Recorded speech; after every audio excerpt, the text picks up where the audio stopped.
శ్రీ గురుభ్యో నమ. సాహిత్య సంగీత కళా విహీనా సాక్షాత్ పశు పుచ్చ విషాణహీన పుచ్చ విషాణహీన అంట. అంటే ఏ మనిషికైతే సాహిత్యం పట్ల సంగీతం పట్ల ఆసక్తి లేదు, విశ్వాసం లేదు, అలాంటి కళల గురించి ఆలోచన లేదు, వారిని సాక్షాత్ పశువులు అంటారు. పశువులు అంటే కొమ్ములు ఉండాలా, గడ్డి తినాలి కదంటే, అవును,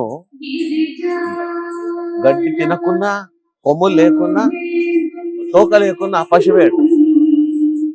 అంటే పశువుగా పోల్చి చెప్తాం.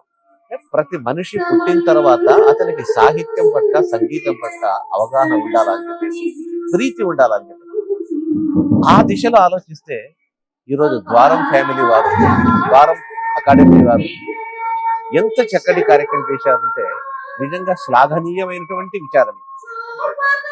సాహిత్య సంగీత నృత్యోత్సవాలంట. ఈ అధునాతన యుగంలో అందరూ కూడా వెస్ట్రన్ కల్చర్ కు దాసోహం అని చెప్పేసి ఉన్నటువంటి పాశ్చాత్య సంస్కృతికి తలవంచినటువంటి వ్యక్తులు మన ప్రాచీన సంస్కృతిని మర్చిపోతూ ఉన్నటువంటి రోజుల్లో చక్కటి సంగీతం, అది శాస్త్రీయ సంగీతం, చక్కటి శాస్త్రీయ నృత్యం, వీటన్నిటినీ 5 రోజులు చాలా అద్భుతంగా వారు ఏర్పాటు చేశారు కదా. నిజంగా వారికి ఎంత చెప్పినా తక్కువ. ఇలాంటి కార్యక్రమాలు ఎప్పుడు జరుగుతూ ఉన్నట్టయితే తిరిగి మళ్ళా ప్రాచీన సాంప్రదాయమే తల ఎత్తుతుంది.